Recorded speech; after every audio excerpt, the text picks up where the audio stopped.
ceux qui ne connaissent pas le Saint-Sépulcre, il y a eu 3 basiliques sur le lieu du tombeau de Jésus. Ici, il y a une grande tête. Les grandes têtes sont supposées être contre les murs. Donc ici, contre les parois. Ici, donc, vous avez la basilique constantinienne, basilique du IVe siècle. Donc là, le tombeau de Jésus. Ici, la basilique. Et en fait, la clé pour comprendre les sanctuaires, c'est peut-être important tout à l'heure que les sanctuaires sont bipolaires. Vous avez d'une part ici un lieu de vénération. Dans un sanctuaire, c'est pas comme dans une église normale, on y va pour vénérer un lieu. Et puis l'église, c'est le lieu où on célèbre. Donc on vénère et on célèbre. Un lieu de culte et un lieu de vénération. C'était comme ça au IVe siècle. Entre les deux, ici, il y avait ce triportique à ciel ouvert, avec ici le calvaire. Et donc ce triportique symbolisait le jardin de la résurrection. Cette église, faite par Constantin, sera détruite en 1009 par les Fatimites, les Égyptiens. Constantin monomade va reconstruire une église plus petite, dans laquelle il n'y avait que le lieu de vénération. Il manquait le lieu de culte. Et c'est cette église-là que les croisés vont trouver lorsqu'ils vont arriver à Jérusalem en 1099. Et ils vont construire l'église que l'on connaît, l'église que l'on voit aujourd'hui, qui elle aussi a son lieu de vénération, toujours présent ici, et qui va recréer le lieu de culte ici, le Chorus Dominorum, l'église où prient les Grecs orthodoxes aujourd'hui. Donc là on passe à la suivante, sans mettre la télé. Donc ici, vous avez les ouvertures des portes. Les ouvertures des portes. Il faut savoir que si les croisés arrivent à Jérusalem le 15 juillet 1099, ils vont quitter Jérusalem en 1187. Saladin va les chasser et ils vont partir définitivement. Saladin s'était dit, on va détruire l'église parce que c'est à cause de cette église que les croisés sont venus. Et puis il va y penser à 2 fois. Il va se dire, si je détruis l'église, les croisés vont revenir pour libérer le tombeau du Saint-Sépulcre.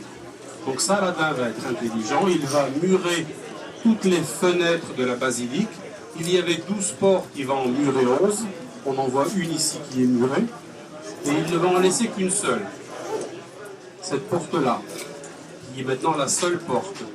Et cette porte sera fermée à clé en permanence. Et une famille de musulmans va posséder cette clé. Donc plutôt que de redéclencher les croisades, il va fermer l'église à clé et il va se dire, lorsque les chrétiens vont venir visiter la basilique, ils vont payer une taxe. Donc en fait, la basilique va générer de l'argent au pouvoir en place. Et donc en fait, c'était intelligent parce que les croisés ne vont pas revenir pour libérer le tombeau et les pèlerins vont payer. Donc la basilique était fermée à clé en permanence depuis les croisades jusqu'en la moitié du 19e siècle. Église fermée en permanence. Souvent on dit que les chrétiens ne sont pas d'accord, et donc c'est un musulman qui a la clé. En fait le musulman a la clé parce que Saladin lui a donné la clé, et depuis Saladin, donc depuis 1187, de père en fils, une famille de musulmans se transmet le droit de posséder cette clé. Une deuxième famille de musulmans a le droit d'ouvrir la porte, parce que celui qui possède la clé n'ouvre pas la porte. Ça, c'est trop facile, on est au Moyen-Orient. Et donc là, vous avez le gars qui possède, qui a le droit d'ouvrir la porte. Donc vous voyez qu'il y a un cadenas ici. Donc le matin, il ouvre la porte. Vous voyez que de l'extérieur, on ne peut pas rentrer dans l'église. Ceux qui ont passé la nuit ont déjà vu ça. Tac.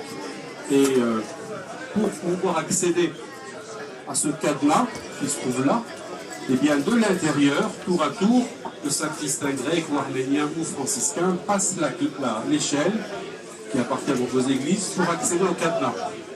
Et donc après, l'échelle est mise ici, on voit l'échelle qui passe, ici là aussi, de l'intérieur et de l'extérieur. Et donc là, vous avez à mon avis un personnage illustre qui venait au Saint-Sépulcre. Donc vous avez le grec orthodoxe, le supérieur grec orthodoxe, le supérieur latin, le supérieur arménien, le gars qui possède la clé, et le gars qui a le droit d'ouvrir la porte. Qui se prépare. Alors je ne sais pas si la photo était pour accueillir un chef d'État ou quelqu'un, en tout cas c'était pour une entrée solennelle. Donc là on va passer à la photo suivante. C'est la même clé depuis Saladin, en tout cas c'est une copie. La clé est très bizarre, hein. C'est pas les clés comme on les voit aujourd'hui. Donc en fait, là, les franciscains l'an dernier, il y a 2 ans, ont célébré 8 ans de présence au Moyen-Orient. 800 ans. Il y en a qui suivent. 800 ans au Moyen-Orient, et donc nous sommes la plus ancienne institution du Moyen-Orient. Vous allez passer à la slide suivante. Ici, vous avez un firmament de Baïbar. Baïbar, donc on est en 1309, un document qui se trouve à la custodie de Terre Sainte. Et donc, ce document permet aux frères d'habiter dans le Saint-Sépulcre. Il faut penser que les croisés quittent Saint-Jean d'Acre en 1291. C'est la fin du royaume latin. Et une quinzaine d'années après, à peine, eh bien voilà que les frères reviennent, déjà dans la gueule du lion, et vont essayer donc de récupérer une présence au Saint-Sépulcre. Et ça va marcher, c'est incroyable. On passe à la suivante. Donc, cette année, on célèbre le 9e centenaire de la rencontre François et 8e, heureusement que je dis n'importe quoi, 8e centenaire en 2019, le 8e centenaire de la rencontre entre François et Malek el-Kamel, sultan d'Égypte, première rencontre pacifique entre le christianisme et l'islam, et donc à Jérusalem, nos rapports avec les autres sont fruits de cette rencontre que l'on célèbre cette année. On passe à la suivante. Alors ça, c'est la custodie de Terre Sainte. Passez à la suivante. Non, je pensais, ok. Je ne sais pas trop quelles sont les photos qui vont suivre, j'imagine autre chose, mais peu importe. Donc, la custodie de Terre Sainte, donc, et il faut penser qu'on est arrivé ici il y a 8 siècles. Rien qu'au XXe siècle, il faut comprendre qu'en 1900, je disais ça à quelqu'un aujourd'hui, en 1900, eh bien, il y avait l'Empire ottoman. L'Empire ottoman, ce sont des musulmans turcs. En 1917, l'Empire ottoman tombe et les Britanniques, le mandat britannique s'installe en Terre Sainte. Donc on va passer à d'une domination musulmane ottomane à une chrétienne européenne. En 1948, il y a la Jordanie au Saint-Sépulcre. Donc la Jordanie, c'est des musulmans arabes, différents des précédents. Et en 1967, vous avez Israël, donc des juifs. En un siècle, nous on vient d'une France qui remonte à Clovis, mais en un siècle, 4 souverainetés, aussi différentes les unes des autres. Vous comprenez bien que la custodie de Terre Sainte, 8 siècles, c'est un élément de stabilité pour ce pays. Ok. Alors que font les franciscains? Eh bien, les franciscains, ils prient, comme tous les religieux, et ils prient sur les lieux saints. Là, vous avez le frère Rodrigo qui est quelque part, qui est cérémoniaire et qui accueille le patriarche. Bref, on passe à la photo suivante. Donc les frères qui prient sur le lieu saint. Là, au calvaire, il y a une procession qui se dégage. On a ces processions pendant les dimanches de carême, on va commencer bientôt. Là, on est autour de la pierre de l'onction, une liturgie solennelle. Les liturgies solennelles avec, en général, il y a les 80 frères qui sont présents. Les séminaires du patriarcat latin, ce sont des liturgies, on va dire, musclées et qui occupent bien le territoire, si je puis dire. Passer à la slide suivante. Alors les frères, comment dire, oui, les frères prient, mais les frères ne font pas de prier. Donc là, on ne voit pas celui-ci, mais vous avez un frère qui amène la communion aux malades. Là, vous avez un frère qui, avec les jeunes, s'occupe on appelle ça l'école du dimanche, c'est-à-dire l'apostolat auprès des jeunes. Et donc en fait, les frères ont un rapport important avec les communautés chrétiennes locales. Donc les sanctuaires sont des lieux de pastoral, des lieux où, comment dire, les chrétiens qui vivent autour se rencontrent le dimanche pour la pastorale. Donc là on avance. Alors, au Saint-Sépulcre, oui, dans cette église, il faut imaginer fermée à clé en permanence, de 1187 jusqu'en 1850-60, l'église fermée à clé en permanence. Eh bien, une fois que les franciscains sont installés, vont également arriver les Grecs orthodoxes, les Grecs hellènes. Là, vous avez dans le Catholicon une liturgie de patriarches grecs orthodoxes.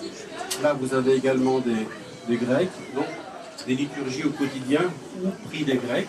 Prix des Grecs, ça veut dire toute la prière liturgique, comme chez nous, matine, les laudes, primes, qui n'a pas été abolie chez eux, tiers, sexe, nonne, vêpres, compris. L'Eucharistie, toutes les églises célèbrent tout ça dans l'église. On va passer à la suivante. La suivante, ce sont les franciscains. Parce que les Grecs, au niveau du statu quo, ils ont le premier rang. Donc c'est 1, les Grecs. 2, les franciscains. Donc là, vous avez le chemin de croix du vendredi. Là, vous avez la procession des rameaux. Là, une procession avec les fameux kawas qui ouvrent ces processions. Donc là, on fait 3 fois le tour du tombeau. Donc les Grecs, les franciscains. Logiquement, on a les Arméniens sur la suivante. Les Arméniens sur la suivante, que l'on reconnaît avec leur mont Harara sur la tête. Ce chapeau pointu, c'est le mont Harara parce que c'est le seul sanctuaire que les Arméniens ont chez eux, sur lequel a échoué l'arche de Noé. Donc là, vous avez les prêtres arméniens, avec une croix que l'on reconnaît bien. La 4e communauté que l'on a au Saint-Sépulcre, c'est, on va voir, les Coptes. Les Coptes qui arrivent d'Égypte, et donc ils prient dans ce lieu qui est derrière l'édicule du Saint-Sépulcre. Et puis ensuite, la suivante, ça va être les Syriaques, j'imagine, et les voilà. Donc là, vous avez les Syriaques qui sont dans une petite grotte, encore derrière l'édicule. Donc 5 communautés qui prient dans la basilique. On passe à la suivante. Et une 6e communauté qui se trouve sur les toits. Et là, vous avez les Éthiopiens. Donc 5 communautés dans la basilique et une 6e sur les terrasses de la basilique. Donc là, vous allez passer à la photo suivante. Là, vous avez la carte du Saint-Sépulcre aujourd'hui. Donc tout à l'heure, je ne sais pas si vous voyez ou pas, mais là, vous avez donc le tombeau de Jésus, qui est le lieu saint. Un lieu saint commun pour tout le monde. C'est le tombeau pour tout le monde. Là, vous avez le calvaire pour tout le monde. Et puis, je vous ai dit, quand on a construit l'église, ça, c'était le lieu de culte des croisés. Eh bien, il y a plusieurs communautés. Donc, s'il y a un seul lieu saint, il y a plusieurs lieux de culte. Un lieu de culte pour chacune des communautés. Les Grecs prient ici, là. Les franciscains prient dans la chapelle ici, où Jésus apparaît à Marie, sa mère. Une chapelle que l'on a l'intention de restaurer. Et David Ponce, qui est ici, est l'architecte qui devrait nous aider à repenser totalement cette chapelle. On aimerait dire ce que l'on aimerait faire, mais ce n'est pas le moment. Les franciscains ici, les Arméniens prient dans la galerie au premier étage à ce niveau-là, les Coptes sont là et les Syriaques ici. Donc chacun, on parle souvent de division, mais c'est pas vrai. Chacun a son lieu pour le culte. Et les lieux saints sont des lieux saints pour tout le monde. Ok. Oui. Ben, alors pourquoi est-ce que les Grecs nous ont passé devant? C'est ça la question. Si. Alors en fait, il faut dire que pendant l'Empire ottoman, les Turcs vont rester à Jérusalem de 1517 à 1917, 4 siècles. C'était très long pour la terre. Et donc, toutes les communautés à part la latine dépendaient de l'Empire ottoman. Istanbul dépendait, Istanbul, le patriarche de Constantinople était à Istanbul. Donc il était vraiment sous la main des Turcs. Alexandrie, les Coptes, dépendaient de l'Empire ottoman. Les Syriaques également. Il n'y avait que les Latins qui ne dépendaient pas des Ottomans. Et donc les Turcs vont imposer le schisme et toujours privilégier les Orientaux, parce que les Orientaux étaient des pions, des gens que les Turcs pouvaient contrôler. Alors que les Latins, on était la lunda manus de l'Occident, qui n'était pas dominé par les par les Ottomans. Donc les Turcs vont travailler pour nous faire sortir, et donc pour faire rentrer les autres.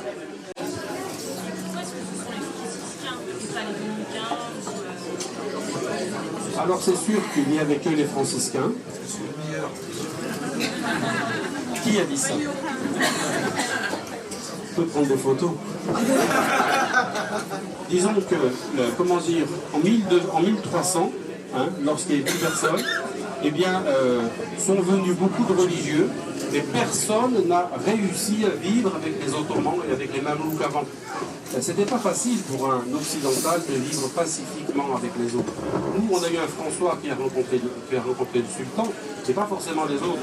Et donc, en fait, personne ne résistait. Certains ont fait des tentatives, les Dominicains sont arrivés en même temps que nous, au bout de 2 ans, ils étaient partis. Alors que, comment dire, c'est pas qu'on est ni meilleur ni moins bon, mais c'est comme ça. Et donc, on s'est retrouvés seuls, personne ne voulait aller se jeter dans la gueule du lion. Et donc vivre au Moyen-Orient, c'était un lieu que personne n'avait envie de... Aujourd'hui, c'est un lieu avec des enjeux. À cette époque-là, c'était un lieu où personne n'avait envie d'aller. Donc à partir du moment où l'Empire ottoman va commencer à décliner, que vont arriver les autres. Mais donc, pendant 7 siècles, on était les seuls à essayer de récupérer les sanctuaires de la vie du Christ. Et c'est pour ça, en fait, que c'est pas pour nous qui les avons tous, parce qu'on était les seuls pendant 7 siècles. Comme je disais tout à l'heure à une interview, comment dire, les frères ont dû boire des litres et des litres de thé avec les musulmans pour récupérer de façon pacifique les sanctuaires. Donc on passe à la suivante. Et vous posez des questions au fur et à mesure. Ils ont arrêté le thé, ils doivent peut-être bien. En fait, comment dire, on a essayé de nous évincer, et puis nous on s'est accroché, on a essayé de résister parce que on est là pour le dialogue, mais aussi dans la persévérance. Donc ça ne veut pas dire qu'on dit de partir, non, on reste. Ceci dit, les relations au Saint-Sépulcre, là vous avez le patriarche grec avec l'archevêque copte, mais on pourrait montrer beaucoup de photos pacifiques. Les relations sont bonnes entre ces communautés. Souvent on va là-bas, on est tout à l'heure, Maïdis, je pourrais les passer, je disais que c'était difficile. Oui, c'est vrai, c'est difficile d'être allé au Saint-Sépulcre. On est bombardé par beaucoup de choses, mais il faut penser que ces chrétiens sont unis par le tombeau de Jésus, mais chacun a sa culture, sa langue et sa façon de vivre. Et donc en fait, ce qui paraît être des divisions ne sont en fait que des différences culturelles de chacun. Chacun prie avec un mode différent. L'Éthiopien et le chant grégorien, c'est aux antipodes au niveau culturel, mais tous ont la foi pour le même Jésus. Là, vous allez passer à la suivante.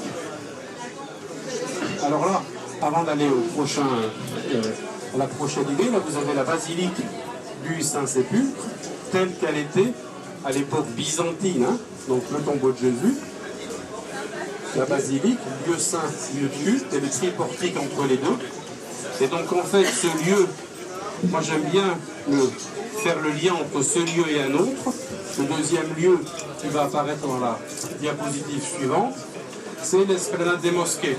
L'esplanade des mosquées a exactement la même logique que le tombeau de Jésus. Les premiers chrétiens vont faire des églises en allant copier sur le modèle des basiliques romaines, le lieu de rassemblement des Romains. Et puis après, les églises vont s'émanciper au niveau du style. Et les premières églises copiaient les basiliques romaines. Eh bien, les premières mosquées, parce qu'il n'y avait pas de mosquée avant qu'il y ait des mosquées, c'est logique, c'est la balise, eh bien, reprenaient le modèle des églises. Et donc cette église, cette mosquée-là, hein, qui est donc du 6e siècle, eh bien là, vous avez le lieu saint, qui se trouve sur le rocher du sacrifice, et ici, vous avez le lieu de culte. D'ailleurs, la mosquée, c'est celle-ci. Et cette mosquée est faite comme une basilique, à plusieurs nefs. Elle est faite exactement comme la basilique qu'on a vue tout à l'heure, comme la basilique de Bethléem aujourd'hui. Et entre le lieu saint et le lieu de culte, là aussi, vous avez le jardin. Donc en fait, cette structure reprend la structure du Saint-Sépulcre byzantin. Alors au passage, on peut mettre la photo suivante. Ici, vous avez le dôme du rocher, lieu saint des musulmans. Vous voyez, 3 colonnes piliers, un lieu circulaire. Là, vous avez le tombeau du Saint-Sépulcre. 3 colonnes piliers, c'est identique. Et donc, la basilique du IVe siècle va être détruite dans sa forme basilicale et elle sera refaite par les croisés en forme romane, mais donc vous avez le lieu de culte. Ça, c'est la suivante. Ok. Et bien ça c'est pour dire que autour des lieux saints, autour du lieu saint, pour s'approprier le lieu saint, qu'est-ce qu'on fait? On en fait le tour. Donc là vous avez le lieu saint, là vous avez une procession de franciscains. On fait ça pendant le carême, pour ceux qui seront là pendant le carême. Tous les samedis de carême, on fait 3 fois le tour du tombeau. La nuit, on recommence. Donc, comment dire, on va, entre guillemets, s'accaparer spirituellement le lieu saint en faisant le tour. Les Grecs font la même chose, les Arméniens, les Coptes, les Syriaques, chacun fait le tour du Saint-Sépulcre. Là, dimanche, dans 15 jours, on aura le premier dimanche de carême. On sera les seuls. Dans 3 semaines, il y aura le carême des orientaux. Il y a une semaine de décalage cette année. Dans une semaine, ça va être un petit peu la grande confusion. Chacun fera le tour de l'édicule. Ça va être un petit peu chaotique, mais c'est extraordinaire. Passez à la photo suivante. Là, on voit les chrétiens qui font le tour du Saint-Sépulcre, le jeudi saint. Là, vous avez les Grecs qui font le tour. Et le fait de faire le tour d'un lieu saint, c'est quelque chose qui est en fait sémite. Là, vous avez à la Mecque des musulmans qui font exactement la même chose. Lorsque Josué et les Juifs ont voulu prendre Jéricho, eh bien, qu'est-ce qu'ils ont fait avant de jouer de la trompette? Ils vont faire le tour de la ville pour se l'accaparer et pour se la prendre. Et donc, en fait, ici, on a un rite sémite que l'on retrouve chez toutes les églises, mais qui est présent, si vous voulez, dans l'islam et le judaïsme. Donc faire le tour du Saint-Sépulcre, non seulement on se sent en pleine communion avec toutes les églises, mais également avec tout le monde sémite qui se trouve au Moyen-Orient. Et en fait, le Saint-Sépulcre est un lieu où le chef, le maître de la maison, ce ne sont pas les franciscains, ce ne sont pas les Grecs, même si ça plaît aux Turcs. C'est le Christ ressuscité. C'est lui le maître de la maison. Et autour, vous avez des satellites. L'église latine tourne, l'église byzantine tourne, les Coptes, les Syriaques. En fait, nous sommes tous des satellites d'un même soleil. Et nous, c'est pas parce qu'on est plus nombreux les franciscains, nous ne sommes pas la première lune. Donc en fait, quand on est là-bas, on prend conscience qu'on est autour de la même résurrection, donc malgré nos différences de culture, on est tous, comment dire, en fraternité autour du même soleil. Passez à la suivante. Moi j'aime beaucoup cette carte. Cette carte, c'est la carte du monde, pour ceux qui ne l'ont pas reconnue. Ça, on est au 15e siècle. Là, vous avez l'Amérique qui est découverte. Et là, vous avez Jérusalem. Jérusalem est au centre du monde pour le judaïsme. Jérusalem est au centre du monde pour le monde chrétien. Et Jérusalem est entre l'Afrique, l'Asie, l'Europe. Là, vous avez le Sinaï et puis l'Afrique. L'Asie qui va jusqu'aux Indes, et puis l'Europe qui va jusqu'au Groenland. Donc on se rend bien compte que Jérusalem est au centre des 3 continents classiques. Donc le jour de Pentecôte, l'Église va naître ici, et puis d'ici, les chrétiens vont se répandre vers les 4 coins du monde, qui sont en fait 3 ici, vers les 3 continents. Et donc rien ne permettait un contact entre la Libye et l'Irlande, entre la Gaule et les Indes.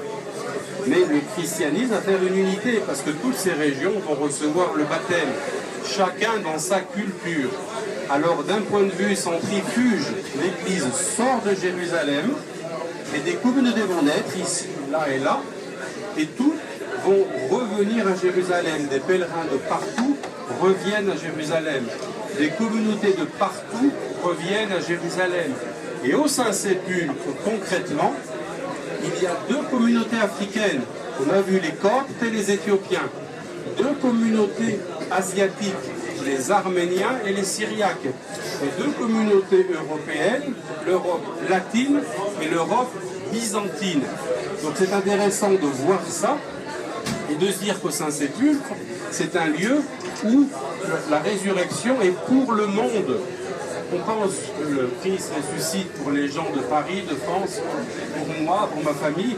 Non, aussi pour ceux qui sont loin. Et à Jérusalem, ces gens qui sont loin, ils sont proches. Parce que le Saint-Sépulcre, comme un aimant qui attire les métaux, mais un aimant qui aime aussi, attire à lui. Et nous, on est très désemparés de voir que le Christ aime ces gens qui sont loin, dont on ne s'intéresse pas. Et au Saint-Sépulcre, on n'aime pas voir Éthiopiens, Coptes, etc. Parce que, eh ben, on est désolé, mais la rédemption est beaucoup plus large que ce qui nous intéresse. Et donc, au Saint-Sépulcre, c'est un lieu, justement, où on touche du doigt ça. Et ça, c'est intéressant. Donc, il ne faut pas voir qu'il y a plusieurs cultures. Non, chaque culture a sa place. Et est-ce que nous regardons les autres comme comment dire, où on les légitime, parce que c'est important qu'ils soient là. Si on était tous latins, ça serait triste. Et là, on est tous présents. Et au passage, là, tout à l'heure, on parlait des processions autour de l'édicule. Et bien là, on a une espèce de ventilateur, on imagine un petit peu tout ce monde qui tourne autour du Saint-Sépulcre. Donc cette carte-là correspond tout à fait à la liturgie de la basilique, où toutes ces communautés tournent autour d'un soleil commun qui est la tombe de Christ ressuscité. Suivant. Le feu sacré. Au Saint-Sépulcre, il y a aussi le feu sacré. Le feu sacré, c'est quoi? Le jour de Pâques, il y a la veillée pascale, comme partout. Eh bien, comment dire, depuis l'époque carolingienne, Charlemagne, comment dire, 7e, 8e siècle, de l'édicule sort le feu. Et là, on voit toute l'assemblée qui est présente, qui attend. Et puis d'un seul coup, le feu sort du Saint-Sépulcre et embrase toute l'assemblée qui est présente. C'est un moment extraordinaire. Et donc, en fait, ça correspond au début de la veillée pascale. Et ce qui est intéressant, c'est que dans l'histoire, eh bien, si la veillée pascale des Latins a lieu ici, celle des Grecs dans le Catholicon, celle des Arméniens au-dessus, celle des Coptes ailleurs, chacun dans son lieu de culte, eh bien, le rite du feu, qui est commun à chacun, a lieu dans le lieu commun. C'est de la même résurrection que partent toutes les veillées pascales. Donc c'est intéressant d'imaginer qu'il y a un seul feu dans le lieu saint, et de ce lieu saint, ensuite, eh bien, chacun va célébrer dans sa langue et dans son rite et dans sa culture la messe de Pâques. Mais c'est fondamental de bien voir que chacun célèbre à partir du feu unique. Alors les latins, catastrophe, le pape Grégoire va au XVIe siècle changer le calendrier, du julien au grégorien, la Pâque latine ne correspond plus, donc les latins vont sortir à partir du XVIe siècle du feu sacré. Mais encore aujourd'hui, c'est un point commun pour tous les autres. Ah oui, et bien là vous avez ces fameuses entrées au Saint-Sépulcre. Donc là, sur les franciscains, là, on est de nuit, c'est visible. Ils vont participer aux matines. Tous les samedis de carême, on aura la liturgie au Saint-Sépulcre. Et puis là, on voit solennellement les kawas qui ouvrent les processions. Chaque communauté a ses kawas qui sortent de la basilique. Suivant. Alors là, la vie quotidienne au Saint-Sépulcre, de nos galeries, il y a un frère qui lit son bréviaire en s'inspirant des fidèles qui sont en dessous. Oui, le Saint-Sépulcre, c'est pas une chapelle de contemplation de bonne sœur, on est bien d'accord.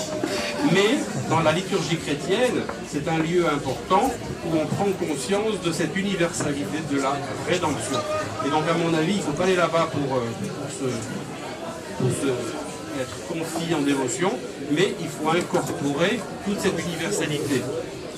Et là, comment dire, les dévotions, et bien après, une fois qu'on s'est ouvert le corps dans un lieu pareil, c'est ailleurs que l'on va les faire germer. Là, pour voir qu'il y a des choses bizarres au Saint-Sépulcre, là, sur les cloches des franciscains, sur la chapelle du Saint-Sacrement que David devrait restaurer bientôt. Donc là, ce sont les cloches latines. On passe à la suivante.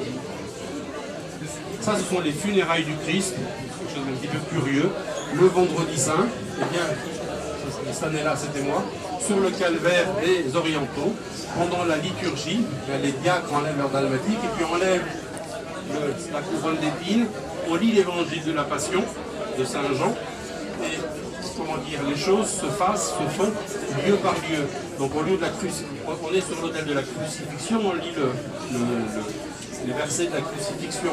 Après on passe chez les Grecs, et là c'est la mort de Jésus. Et après sa mort, post-ec, on enlève la couronne d'épines, les clous, donc il y a un bras, là on enlève les clous, le bras articulé, paf, et après on amène le Christ sur la pierre de l'onction ou en lieu l'onction, on continue avec l'évangile, et ensuite on pose le crucifié dans le tombeau.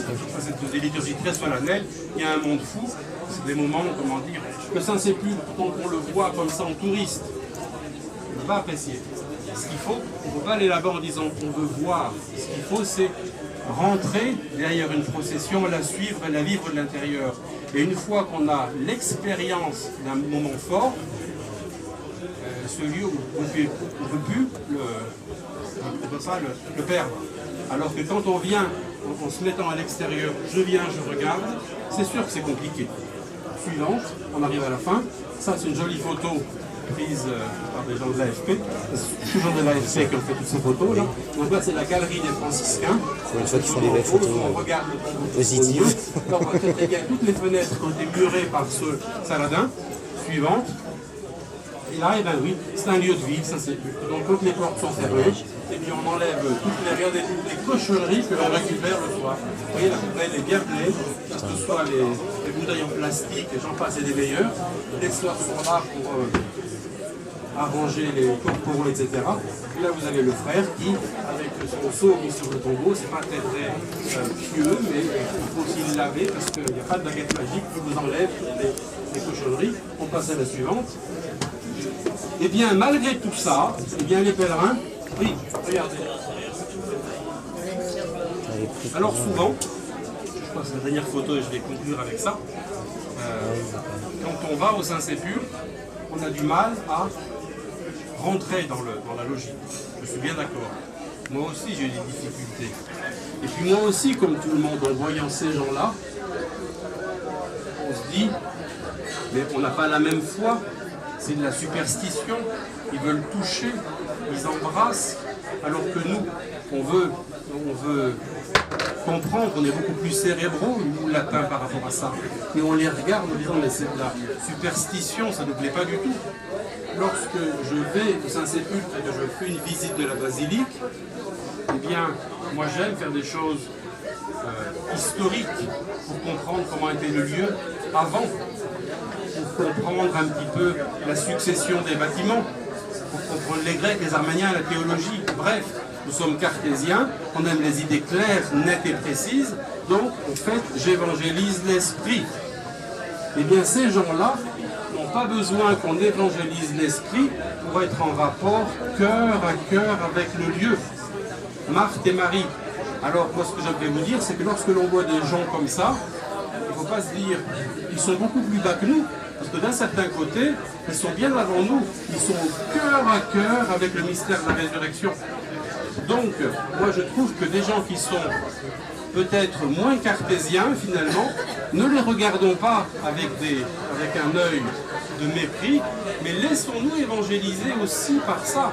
Parce qu'au Saint-Sépulcre, si on regarde l'autre comme celui qui est en dessous, eh bien, on a forcément des rapports de tension. Et lorsque l'on vit au quotidien avec ces gens-là, il faut chercher précisément à avoir des rapports où on voit l'autre comme un sauvé, et en essayant de se remplir le cœur de ce que nous, on n'aurait pas la capacité de voir. Là, encore une photo, je pense que c'est fini. Oui, bon, ça c'est autre chose. Alors du Saint-Sépulcre, on aimerait faire un musée. Et j'espère qu'un jour vous allez venir et que vous allez pouvoir le visiter. Voilà. Ça suffit parce que...